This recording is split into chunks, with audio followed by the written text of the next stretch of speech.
it seems to me you posit the idea that religions are evolving, and that in essence they're evolving in a way which is going to leave them extinct. They are no longer necessary or useful for human beings. Am I right? Well, first of all, even if they're no longer necessary or useful, they might not go extinct. The common cold is not necessary or useful. It's not going extinct, is it? So I mean, Richard Dawkins talks of religion in a way to think of it almost like a virus. That's why I used that example, yes.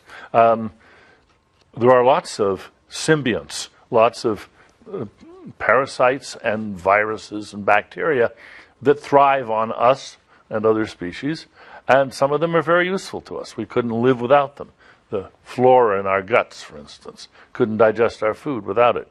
Some are just along for the ride, they don't hurt, and a few of them, a small minority, are really harmful. They're bad for us.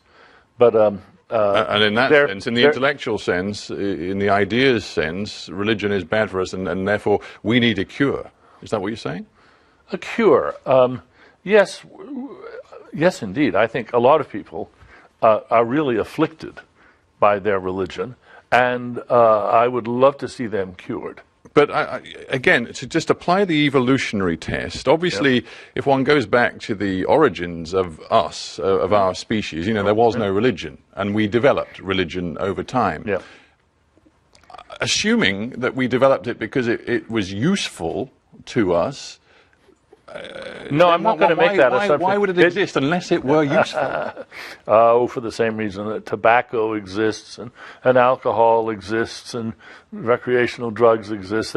They're useful in a sense. They're pleasant. They're great for getting high on, but it doesn't mean that they make us biologically fitter or even fitter in the everyday sense. Every example you've just chosen is a material substance. I mean, religion is a set of ideas. It's not something you can smoke or drink. It is in the end it's something in our heads. It's a drug that you ingest by the eyes and ears.